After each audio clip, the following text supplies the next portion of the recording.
মঙ্গলবার নদিয়ার পলাশীপাড়া বিধানসভার গোপীনাথপুর গ্রাম পঞ্চায়েতের রানীনগর ধাওড়াপাড়া এলাকা থেকে কৃষ্ণনগর লোকসভা কেন্দ্রে সিপিআইএমের প্রার্থী এস.এম. সাদি ভোট প্রচার শুরু করেন। ওই পঞ্চায়েত এলাকায় প্রচার শেষ করে পলাশীপাড়া হয়ে সাহেবনগর ও পলসুন্ডা 2 নম্বর গ্রাম পঞ্চায়েত এলাকায় ভোট প্রচার করেন। ভোট প্রচারের পাশাপাশি তিনি পথ চলতি মানুষদের সাথে শুভেচ্ছা বিনিময় করেন। প্রচারের পাশাপাশি টোটো মোটরসাইকেল নিয়ে এই সমস্ত এলাকায় তিনি মিছিল করলেন। এস.এম. সাদির এই প্রচারকে ঘিরে সিপিআইএম কর্মীদের উৎসাহ উদ্দীপনা ছিল চোখে পড়ার মতো। এমনিতে কৃষ্ণনগরের লোকসভা এবছর হাই ভোল্টেজ।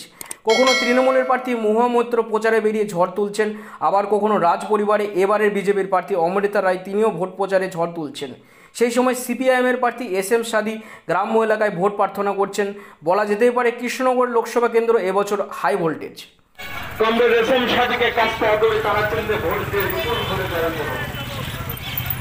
আপনারা ওকে প্রাণ ভরে দুহাত ভরে আশীর্বাদ দোয়া করুন, যাতে উনি লোকসভাতে যেতে পারেন এবং আমাদের কথা তুলে ধরতে পারেন। আর সমস্ত মা বোনদের কাছে বলবো, তৃণমূলের আওতাবাদী এসে বলবে যে আমরা